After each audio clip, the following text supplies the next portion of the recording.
희생타자라는 제목의 말씀을 가지고 오늘 함께 은혜 받기를 원합니다. 여러분 야구 좋아하십니까? 저도 야구 되게 좋아했는데요. 저는 대구에 있을 때는 삼성이었고 부산에 갔을 때는 롯데였고 이제 마산 창원에 왔기 때문에 NC 다이노스로 팀을 이적했습니다.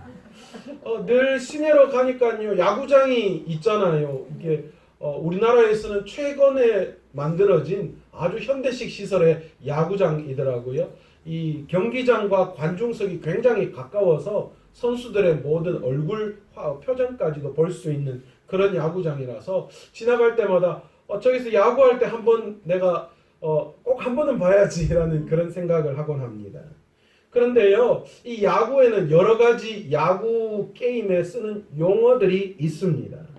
그 용어 중에 희생타자라고 하는 용어가 있는데 여러분 이 희생타자라는 용어가 어떤 뜻인지 아십니까? 우리 장지영 집사님이나 장소영 집사님은 굉장히 잘 아실 것 같은데 이 번트를 대거나 희생 플라이를 통해서 자기는 1루에서 아웃되지만 그러나 선행주자를 득점권인 2루에 보낸다거나 아니면 3루에 있는 이 주자를 희생 플라이를 통하여 홈으로 불러들여서 1점을 우리 팀이 1점을 내게 하는 자신은 죽지만 그러나 자기 팀의 1점을 내게 하는 그런 야구의 전술 가운데 하나입니다. 야구 선수라면 여러분 모두 다 어떤 마음을 가질까요? 좋은 성적을 내어서 그래서 뭔가 좀 스타 의식을 갖고 싶은 것이 사실입니다. 공격수들은 그래서 홈런을 많이 치거나 또 안타를 많이 쳐서 어쨌든 간에 루에 한 1루, 2루라도 한 루라도 진출하는 것이 목적이죠. 수비수들도 마찬가지입니다. 수비수들도 투수 같은 경우에는 어쨌든 간에 1점이라도 주지 않으려고 또 삼진을 많이 잡아서 빨리 경기를 끝내려고 하고 수비수들도 마찬가지로 좋은 수비를 펼쳐서 안타가 될 수밖에 없는 걸 정말 기가 막힌 동작으로 잡아서 아웃시키는 그런 수비를 보여줌으로 뭐 하는 거예요? 팀의 좋은 성적을 거두어서 자신의 입지를 구축하는 거예요. 자신을 다른 팬들에게 드러내는 그런 것이 야구 선수들의 목적이지요. 하지만 때로는 팀을 위해서 희생 플라이나 번트로 자기를 희생해야 할 때가 있습니다. 어떨 때요? 어떻든 간에 팀을 승리로 이끌기 위해서 한 점이라도 자기가 속해 있는 팀에서 점수를 올리게 하는 것, 그럴 때가 있다라는 것이지. 개인 성적이 아무리 좋더라도 여러분 진 팀에서 MVP를 뽑는 경우는 거의 없습니다. 그러니까 어떻게 하든 간에 팀이 우승을 해야지 자기가 드러날 수 있는 거지. 반대로 설사 자신이 실책하고 뭔가 안타를 많이 치지 않더라도 그날 팀이 승리가면 자신의 실수가 다 사라져 감추어져 버리는 경우를 저는 많이 봤습니다. 여러분 오늘 본문은 다윗의 범죄를 다루고 있는 내용입니다. 그런데 왠지 오늘 이 본문을 묵상하면서 저는 다윗의 죄악, 다윗의 초점이 맞춰진 것이 아니라 왠지 이 다윗의 장군이었던 우리야 장군에게 초점이 맞추어지고 그를 조용히 묵상하게 되었습니다. 여러분 지금까지는 다윗을 집중했지만 밧세바의 남편이었던 우리야, 과연 하나님께서는 이 밧세바의 남편 우리야를 왜 성경에 등장시켰을까? 사실 이 이야기는 다윗에게는 치명적인 이야기인데 굳이 이 이야기를 성경에 기록할 필요가 있었을까? 그렇다면 도대체 하나님께서는 이 다윗의 죄악을 이야기하시면서 우리아의 역할은 무엇인가? 그런 것들을 묵상하면서 저는 오늘 등장하는 이 우리아가 야구 경기로 비유하자면 꼭 희생타자, 희생플라이, 번트를 쳐서 팀에게 점수를 내고 자신은 아웃당한 그런 희생타자와 같은 느낌을 가지게 되었습니다. 이스라엘 군대가 암몬 족속과 전쟁을 위해서 전쟁터에서 목숨을 걸고 싸우고 있었습니다. 그런데 이게 웬일입니까? 다윗은 전쟁에도 나가지 않고 왕궁 옥상에서 한가하게 거닐고 있었습니다. 그러다가 불현듯 한 여인이 목욕하는 것을 보게 되었고 그만 그 마음속에 욕정이 불일 듯 일어나고 말았습니다. 그래서 그 여인과 부적절한 관계를 맺었고 그 결과 그 여인이 임신을 하게 되었습니다. 여러분, 그 여인이 누구입니까? 우리가 너무나도 잘 알고 있는 우리아의 아내인 밧세바입니다. 솔로몬의 어머니지요. 다윗은 자신의 잘못을 숨기기 위해서 전쟁터에 나아가 있는 우리아를 집으로 불러들였습니다. 자신과의 부적절한 관계로 말미암아 가지게 된 아이를 숨기기 위해서. 그러니까 전쟁터에 나아간 우리아가 집으로 와서 그날 그 아내와 남편이 잠자리를 가짐으로 아이를 가진 것처럼 그렇게 속이기 위해서 다윗이 우리아를 불러들였습니다. 그런데 전쟁터에서 돌아온 우리아 장군이 어떻게 했습니까? 집에 가서 아내인 밧세바와 함께 보내지 않고 어떻게 합니까? 그의 주위에 있는 군사들과 함께 그냥 야영을 합니다. 그런데 왜 그렇게 네가 전쟁터에서 집으로 돌아왔는데 아내와 함께하지 않느냐 다윗이 물었더니만 이 우리아가 기가 막힌 대답을 11절에 하고 있죠. 한번 보실까요? 우리아가 다윗에게 아뢰되 뭐라고 이야기합니까? 언약궤와 이스라엘과 유다가 야영 중에 있고 내 주 요압과 내 왕의 부하들이 바깥 들에 진치고 있거늘 내가 어찌 내 집으로 가서 먹고 마시고 내 처와 같이 자리일까?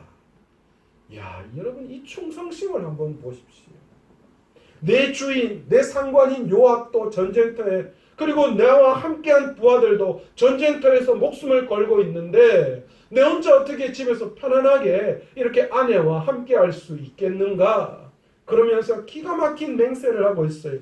왕이 살아계신 다윗 왕이 살아계시고 그리고 또한 왕의 혼이 살아계실 때 왕이 죽어서라도 왕의 이름이 기억되는 그때까지 내가 맹세하노니 절대로 집에 가서 전쟁터에 나간 자신의 동료들이 있는데 자신만 편하자고 그렇게 집에서 쉬지 않겠다.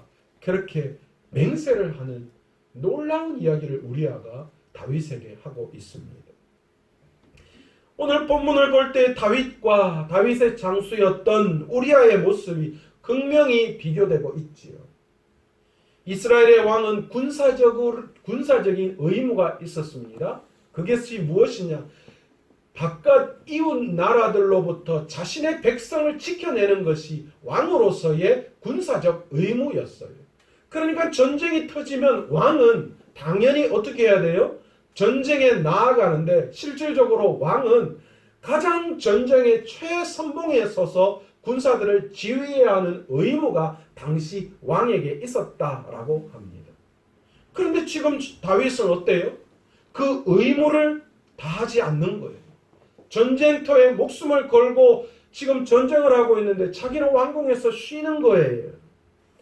자신의 왕위가 안전해지자 하나님 앞에서 백성들을 지켜내야 할 군사적 의무를 다하지 않고 있는 거예요.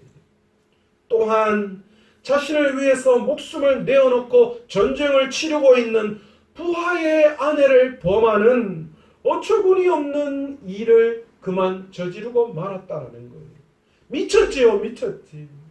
지금 우리아의 모습을 보세요. 얼마나 다윗 앞에서 충성을 맹세하고 있습니까? 그런데 그런 다윗이 그렇게 충성을 맹세한 우리아의 아내를 범한다는 게 말이나 되는 겁니까? 그것도 모자라서 어떻게 합니까? 자신의 죄악을 숨기기 위해서 우리아를 가장 치열한 전투에 내어보내서 죽게 만드는 정말 있을 수 없는 일을 다윗이 범하고 맙니다. 그런데 그런 반면에 다윗의 장수였던 우리아는 어떤 모습을 보이고 있습니까? 다윗과 자신의 상관인 요압과 그리고 자신의 부하들을 위해서 기꺼이 자기의 목숨을 내어놓겠다라는 충성스러운 모습을 오늘 우리에게 보여주고 있습니다. 얼마나 대조적이에요. 왕이었던 다윗의 죄악된 모습과 그럼에도 불구하고 충성을 다하는 우리야. 세상을 가만히 보면 간혹 정의가 사라지고 불의가 판을 치는 것 같은 생각이 들 때가 있습니다. 그렇죠. 아니 왜 이렇게 하나님 앞에 신실한 사람들은 잘 안 되는 것 같고 왜 불법적인 것은 더 잘 되고 합법적인 것 정말 말씀대로 살려고 하는 그런 것들은 잘 안 되는지 모르겠어요. 그것 때문에 참 안타까워요. 목사인 저로서도 우리 성도님들을 바라보면서 믿음으로 살려고 저렇게 애쓰고 노력하는데 그런데 그런 분들이 잘 안 되는 걸 보면서 너무 안타깝고요. 반대로 교회는 교조도 모르고 하나님을 조롱하는 사람들 왠지 외제차는 전부 다 뭡니까 영주나 이런 거 막 북어 대가리 걸고 다니는 그런 사람들이 다 좋은 차 타고 다니고 십자가 걸어놓고 오병이어 걸어놓은 사람들 왜 쪼매놨잖아 이런 거 그런 거 많이 타고 다니는지 그런 거 볼 때마다 때로는 안타까울 때가 있어요. 하나님 왜 그러십니까? 아니 세상이 왜 이럴까요? 하나님의 정의가 사라지고 세상의 불의가 판을 치는 것 같은 그런 마음이 들 때가 많다는 거예요. 오늘 이 사실도 오늘 이 사건도 그런 것 같아요. 본론의 주인공이 다윗은 승승장구하는 것 같고 다윗에게 충직하고 충성을 다하는 믿음직한 용사인 우리아는 죽음을 맞이하는 모습을 볼 때 왜 이렇게 되어야 할까라는 생각을 가지게 됩니다. 여러분 사무엘하 23장 8절 이하에 보시면 거기에 다윗의 용사들, 다윗과 함께 하셨던 다윗을 위해서 목숨을 바친 용사의 이름 37명이 기록되어져 있습니다. 거기에는요 혼자서 800명과 더불어 싸워서 이긴 요셉 바세바라고 하는 이름도 등장하고 또 다윗이 베들레헴 성문 곁 우물을 먹고 싶다라고 하자 자신의 목숨을 걸고 블레셋 진영을 돌파해서 거기에서 물을 가지고 온 용감한 세 용사도 기록되어져 있습니다. 이토록 다윗을 위해서라면 목숨을 바치기를 마다하지 않고 충성되게 싸운 용사들의 이름이 기록되어져 있는데 아마도 이스라엘의 황금 시대를 구축하는 데 있어서 다윗 왕만큼이나 정말 대단한 일을 감당했던 사람들이 이 다윗의 용사들이 아닌가 그렇게 생각합니다. 이렇듯 목숨을 내어놓고 다윗에게 충성한 믿음의 용사들 37명이 기록되어져 있어요. 그런데 여러분 놀라운 사실을 여기에서 깨달을 수 있습니다. 37 용사의 이름의 마지막에 누가 등장하는지 아십니까?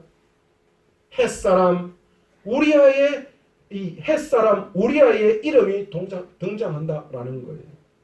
23장 39절에 보시면 햇사람 우리아라 이상 총수가 37명이더라 그렇게 기록되어져 있습니다. 우리아의 이름이 등장해요. 우리아의 이름이. 성경이 다윗의 용사들을 기록하면서 마지막을 장식하는 사람으로 바로 햇사람 우리아를 등장시키고 있어요. 이것이 무엇을 의미하는 것일까요? 자신의 아내가 욕보임을 당한지도 모르고 다윗을 위해서 충성을 다하며 전쟁터에 나아갔던 우리아입니다. 그런데 자신이 그렇게 충성을 바쳤고 신뢰했던 자에게 배반을 당하고 죽임을 당합니다. 어떻게 다른 사람도 아니라 다윗이 이럴 수가 있었을까요? 다른 사람은 몰라도 다윗만큼은 하나님을 사랑하고 정의를 행해야 하는 사람이 아닐까요? 그는 온 이스라엘이 존경하고 따르는 왕이었잖아요. 그리고 심지어 하나님께서도 다윗을 인정했잖아요. 제가 여러분에게 성경 퀴즈 하나 내겠습니다. 무엇인지 맞춰보십시오. 이 사람은 구약 성경에 나오는 인물입니다.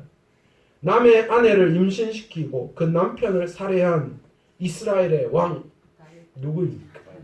다윗입니다. 우리가 알고 있는 내용과는 전혀 다른 정의를 내릴 수 있는 본문입니다. 여러분 너무 충격이지 않습니까? 우리아는 왕을 진심으로 섬기려 했고 동료들과 함께 하려고 했건만 그의 왕, 하나님께서 세우신 왕 다윗이 우리아를 그만 역사에서 지워버렸습니다. 우리는 여기서 무슨 말을 해야 할까요? 다윗이야 회개하고 용서를 받았다고 하면 되지만 그러면 우리아는 뭡니까? 이것이 내 일이 아니고 성경에 나오는 이야기이기 때문에 우리는 그럴 수 있겠다라고 생각할 수도 있겠지만 만약 그 일이 나에게 일어나는 일이라면 여러분의 마음은 어떻습니까? 그런데 문제는 우리아처럼 억울하고 설명이 잘 안 되는 삶이 우리의 삶에도 일어나고 있다라는 거예요. 종종 그런 일들이 우리에게 나타나곤 한다라는 겁니다. 저는 본문을 묵상하면서 이런 상상을 해봤습니다. 천국에 가면 우리 모두가 다 만나잖아요. 이제 우리보다 먼저 다윗도 죽고 우리아도 다 죽었잖아요. 그러니까 천국에 가면 우리아하고 다윗하고 만났을 거 아니에요. 그러면 두 사람 만났을 때 과연 어떨까요? 다윗은 백성들로부터 성군이요 위대한 성인으로 존경받고 칭찬을 받았겠지만 그런데 여러분 우리아 앞에만 가면 어떻습니까? 간음자요 살인자요 고개를 들지 못하는 그런 사람 아닐까요? 아마도 다윗은 우리아라는 이름 앞에서만 서면 이 노래를 불러야 되지 않겠습니까?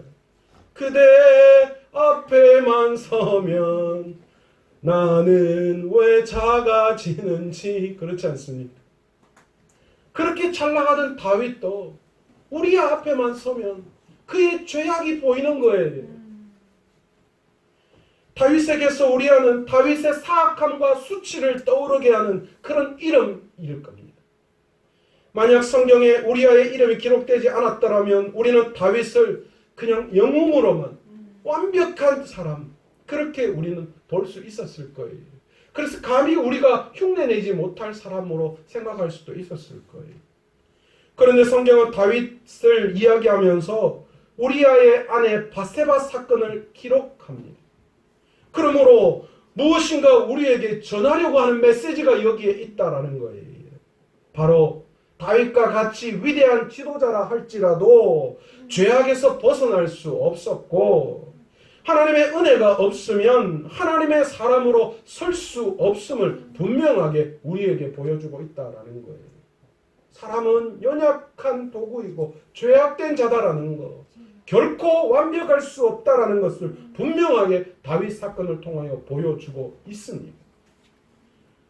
성경에 우리아 사건을 언급한 것은 다윗을 비난하려고 하는 것이 결코 아니었어요.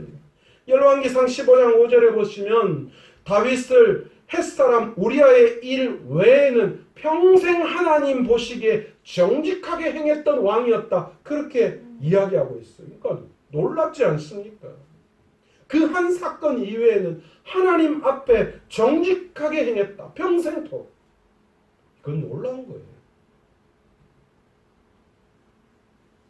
우리는 먼저 이 우리아를 성경에서 떠올리면서 이렇게 좋은 평가를 받은 다윗도 결코 스스로 의로울 수 없는 존재임을 분명하게 우리에게 드러내면서 우리도 수치스러운 과거를 가진 자임을 돌아보게 합니다. 그리고 그 수치스러운 과거를 가진 우리를 하나님께서 은혜로 여기까지 인도하셨다라는 것을 우리는 확인할 수 있는 거예요. 다윗이 우리아를 떠오르며 자기의 죄악된 모습을 반영했던 것처럼 그리고 눈물 지으며 하나님 앞에 나아가 회개를 구했던 것처럼 우리도 수치스러운 죄악된 과거가 있음을 무엇을 통하여요? 예수 그리스도 앞에 나아가 그 십자가를 바라보면서 우리도 우리 스스로가 죄악된 자임을 깨달을 수 있어야 해요. 그리고 그분 앞에 나아가 회개해야 한다는 거예요. 아멘. 그래서 사도 바울은 고린도전서 15장 10절에 뭐라고 이야기합니까? 내가 나된 것은 하나님의 은혜로 된 것입니다. 아멘. 내게 주신 그 은혜가 헛되지 아니하여 내가 모든 사람보다 더 많이 수고하였으나 그 다음이 압권이죠. 내가 한 것이 아니요 오직 나와 함께 하신 하나님의 은혜로다. 아멘. 여러분, 우리는 이 땅을 살아가면서 주님의 십자가를 보면서 다윗이 우리아를 떠올리면서 자신의 잘못된 자신의 수치와 자신의 죄악들을 바라보며 회개했던 것처럼 오늘 예수 그리스도의 그 십자가를 바라보면서 우리의 죄악들을 낱낱이 하나님 앞에 고할 수 있는 믿음의 길을 걸어갈 수 있어야 합니다. 아멘. 아멘. 우리가 아무리 귀한 헌신을 하나님께 한다고 하더라도 이 사실을 잊어버리면, 이 하나님의 은혜를 잊어버리면 우리는 아무런 존재가 아닌 거예요. 마태복음 1장 6절에 보시면 예수님의 족보가 기록되어져 있습니다. 거기에 뭐라고 이야기하느냐? 이새는 다윗 왕을 낳으니라. 다윗은 우리아의 아내에게서 솔로몬을 낳고, 이렇게 기록합니다. 밧세바라고 해도 되는데, 그죠? 왜 우리아의 아내에게서 솔로몬을 낳고 그렇게 이야기했을까요? 마태복음 1장에 예수 그리스도의 족보가 기록되어져 있는데 거기에는 우리아의 아내 외에도 4명의 여인이 예수님의 족보에 나타나 있습니다. 우리가 잘 알고 있는 다말, 라합, 그리고 룻, 그리고 마리아입니다. 그리고 또 한 사람, 우리아의 아내 밧세바죠. 다른 여인들은 모두 다 뭐로 기록되어져 있어요? 실명으로 기록되어 있습니다. 그런데 유독 밧세바만 실명을 거론하지 않고 우리아의 아내라고 그렇게 기록하고 있다라는 거예요.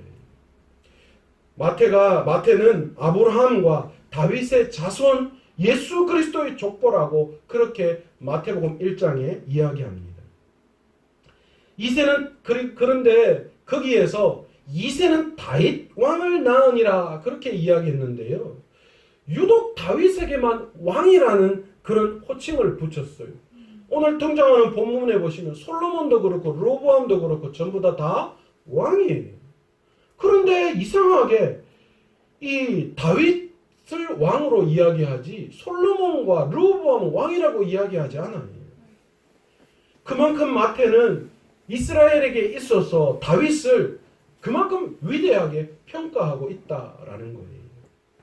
그런데 그러한 다윗이 우리아의 아내에게서 솔로몬을 낳았다 그렇게 기록합니다. 이것은 다윗으로서는 견딜 수 없는 부끄러운 수치를 상징하는 대목입니다. 마태가 우리아의 아내의 이름을 몰라서 그렇게 기록했을까요? 아닙니다. 그렇지 않습니다. 마태는 이것을 통하여서 다윗과 같은 사람도 이러한 치명적인 허물과 죄가 있음을 말하므로 예수 그리스도의 은혜를 더욱더 강조하고 드러내고 싶으셨던 것입니다. 그리고 또 하나는 마태는 하나님께서 믿음의 사람 우리아를 잊지 않았음을 우리에게 분명하게 보여주고 있다는 거예요. 우리는 단순히 그냥 그렇게 다윗에게 죽음을 맞이한 그런 억울하고 비운의 그냥 장군 그렇게 우리는 생각하기 쉬운데 그런데 놀랍게도요 하나님은 그 우리아를 기억하고 계시더라는 거예요. 하나님께서는 억울하게 희생한 우리아를 생각하며 놀랍게도 예수 그리스도의 영광스러운 족보에 우리아의 이름을 올려놓고 계시더라는 거예요. 밧세바라고 기록해서 우리아를 그냥 지워버리실 수도 있었는데 그러나 위대한 메시아의 족보 위에 우리아를 기억하시고 그 우리아의 이름을 올려놓으셔서 그의 희생이 헛된 희생이 아님을 분명하게 말씀해주고 있습니다. 우리아의 입장에서는 너무 억울하죠. 생각만 해도 억울하지 않겠습니까? 그런데 다윗을 다윗되게 했던 사람이 우리아였음을 우리는 알 수 있어요. 그 위대한 예수님의 족보를 이야기할 때에 빠질 수 없는 다윗 왕, 그 다윗 왕을 다윗 왕 되게 했던 사람이 우리아였어요. 시편 51편에 보시면 다윗이 이렇게 자신을 고백하죠. 자신이 모태에서부터 이미 죄인으로 잉태되었다라고 이야기하면서 자신의 죄악된 모습을 고백합니다. 그런데 어떻게 다윗이 그렇게 이야기할 수 있었던가? 우리아 때문이었습니다. 우리아 앞에서 죄악된 모습을 보였던 거예요. 그것으로 말미암아 다윗은 자신이 죄인임을 깨달았어요. 여러분, 어쩌면 사울 왕으로부터 억울한 누명을 쓰고 쫓겨다녔는데 그런데도 다윗이 사울을 보복하지 않잖아요. 하나님이 세운 왕이니까 하나님이 하실 것이다. 그런 자신을 보면서 어쩌면 다윗이 굉장히 우쭐할 수도 있었을 것 같아요. 그리고 늘 다윗인 자신과 함께 하신 하나님의 놀라우심을 보고 어쩌면 영적 우월주의에 빠질 수 있는 그런 사람이었을 수도 있습니다. 나 참 꽤 괜찮은 사람이에요. 저도 가끔 그럴 때 있어요. 야, 오늘 설교 좀 잘 되네. 역시 하나님께서 날 버리지 아니하셨어. 그렇게 우쭐거릴 때도 있다라는 거예요. 그런데 자신을 그토록 죽이려고 했던 사울 왕보다도 어떻습니까? 더 악한 짓을 한 사람이 바로 자신이었음을 다윗은 누구를 통하여 알 수 있었어요? 우리아를 통하여 깨달을 수 있었다는 거예요. 그토록 의로웠던 우리아에게 도저히 못할 짓을 했던 사람, 부하의 아내를 가늠한 것도 모자라 그것을 감추기 위해서 부하의 생명을 앗아간 다윗, 양의 탈을 쓴 늑대와 같이 다윗은 왕으로서 온갖 위험을 부리며 자신이 우리아를 죽게 하고는 뭐라고 성경에 기록하고 있냐? 칼은 이 사람이나 저 사람이나 모두 다 삼킨다. 전쟁에서 뭐 다 죽을 수 있지 뭐. 여러분, 이것을 양두구육이라고 하잖아요. 이거 요즘 국감에서 한참 유행하는 예. 나도 깜짝 놀랐어요. 서로만 양두구육이라고 합니다. 다윗이 딱 그랬어요. 이 말 할 때 마음이 아주 의로운 사람처럼 보였지만 그 안에는 죄악이 꿈틀거리고 있었던 거예요. 나단 선지자를 통해 통렬한 책망을 받게 되었을 때 다윗이 정신을 번쩍 차렸어요. 하나님 앞에 상한 심령으로 그래서 나아가게 되었고 침상에서 베개를 적시며 눈물을 흘리며 하나님 앞에 자신의 잘못을 회개했다라는 것입니다. 우리아의 사건에서 이제까지 상상도 못했던 다윗 자신의 모습을 자기도 발견했던 거예요. 다윗은 비로소 자신이 하나님 앞에 얼마나 죄악된 자임을 고백할 수밖에 없고 그것을 발견했어요. 그러면서 통렬히 회개하고 자복하고 하나님 앞에 울었죠.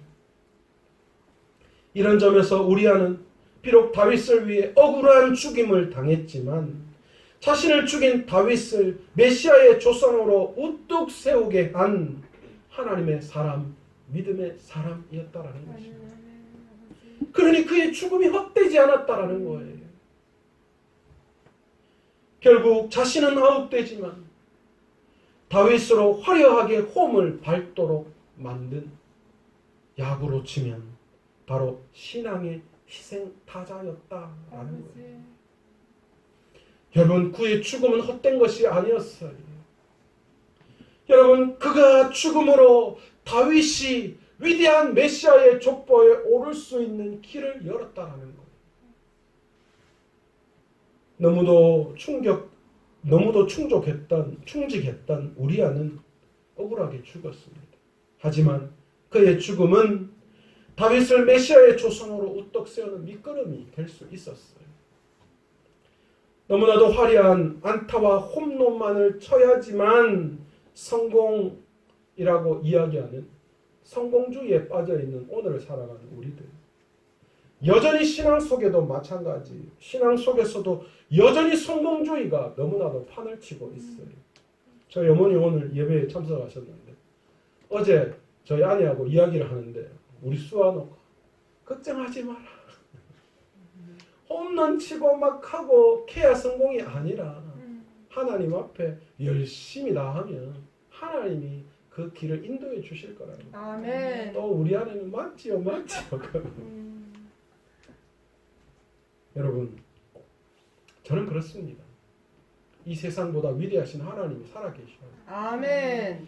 여러분, 이 세상은 안타와 홈런을 치지 않으면, 삼진을 많이 잡지 않으면 안 된다라고 그렇게 가르치고 그래서 성공주의에 온 세상 사람들을 빠지게 합니다. 신앙적으로도 무언가 하나님 앞에 큰 일을 해야 하는 것처럼 그렇게 나타내고 큰 모습을 보여야 한다. 그런 식으로 우리를 속일 때가 너무 많아요. 그러나 희생타자와 같은 우리아의 모습을 통해서 우리는 하나님을 바라볼 수 있는, 아멘, 아멘. 하나님은 다 위대하게 머리로만 사용하시는 분이 아니에요. 때로는 낮은 것, 때로는 우리가 생각지도 못한 일들 가운데 하나님의 일을 이루시기 위해 우리를 사용하신다라는 것이죠. 아멘. 비록 우리의 삶이 내가 행한 대로 보상받지 못하는 현실을 만난다고 할지라도 좌절하거나 실망하지 않아야 하는 이유가 여기에 있습니다. 여러분, 이 땅을 살아가면 내 뜻대로 안 될 때가 더 많잖아요. 왜 나에게 이런 일이 있어야 하는가? 그런 원망 아닌 원망의 기도를 하나님 앞에 올려드릴 때가 많아요. 정지선이 그쵸? 세상이 마음대로 안 돼요. 자식은 더 안 돼요. 때로 우리의 삶이 그러나 희생타자와 같은 삶을 살기를 하나님이 원하시는 때도 있다라는 거예요. 아멘. 하나님의 나라를 위하여 기꺼이 우리가 희생되기를 원하시는 하나님의 뜻이 우리의 삶에 나타나기도 한다라는 겁니다. 그런데 여러분, 나의 죽음으로 인해서 하나님의 나라가 더욱더 아름답게 세워진다면 여러분 어떻게 하시겠습니까? 그 인생 한번 살아볼만 하지 않습니까? 아멘. 왜요? 사람들은 다 잊을지 몰라요. 누가 기억해요? 하나님이 기억하시니까. 여러분, 감독이 어떤 선수를 기억할까요? 물론 안타를 치고 홈런을 많이 친 그런 사람도 기억하지만 기꺼이 감독의 말에 타석에 나아가서 그 감독의 말대로 자신을 희생해서 플라이나 번트를 쳐서 팀의 승리를 이끄는 그 선수를 감독은 감사하게 여기고 그 선수를 기억하지 않겠습니까?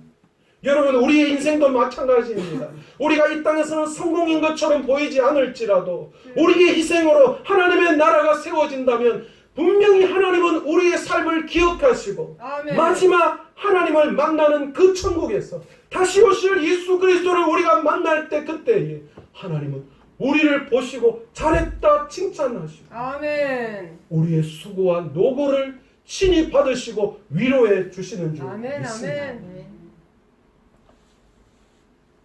메시아의 왕조가 세워지는 이면에는 바로 이런 우리아처럼 숨은 공로자, 희생타자들이 얼마나 많은지 몰라요. 여러분, 오늘날 이 땅에서도 마찬가지예요. 수없이 많은 사람들이 주님의 나라를 위해서 희생타자가 되어서 자신의 목숨을, 자신의 인생을, 자신의 삶을, 자신의 물질을, 자신의 시간을 기꺼이 다 내어놓고 있어요. 그 이름이 기억되지도 않고 누가 알아주지도 않는 기꺼이 하나님 앞에서 순종하며 귀한 하나님의 나라를 세워간다라는 것입니다. 그런 자들을 하나님은 공의로운 하나님께서 마지막 날에 의의 면류관으로 다 갚아주실 줄 믿습니다. 아멘. 우리아가 다윗에게 했던 신실한 고백이 오늘 저와 여러분의 영적인 잠을 깨우는 귀한 메시지가 되기를 원합니다. 아멘. 성공주의에 물들지 않고 살든지 죽든지 신실하게 하나님의 나라를 위해서 충성을 다하는 하나님의 군병이 되시기를 간절히 축원합니다. 아멘. 모두가 영적 전투를 치르고 있는데 나 혼자 궁전에서 방황하는 다윗의 잘못을 취하지 않는 저와 여러분 되시기를 원합니다. 아멘. 아멘. 아버지. 기꺼이 하나님의 나라를 위해서 아멘. 오늘 다시 오실 예수 그리스도를 기다리며 아멘. 기꺼이 우리와 같은 충성된 일꾼으로 하나님 앞에 이 마지막 때에 쓰임받는 저와 여러분 그리고 우리 교회 되시기를 간절히 축원합니다. 아멘.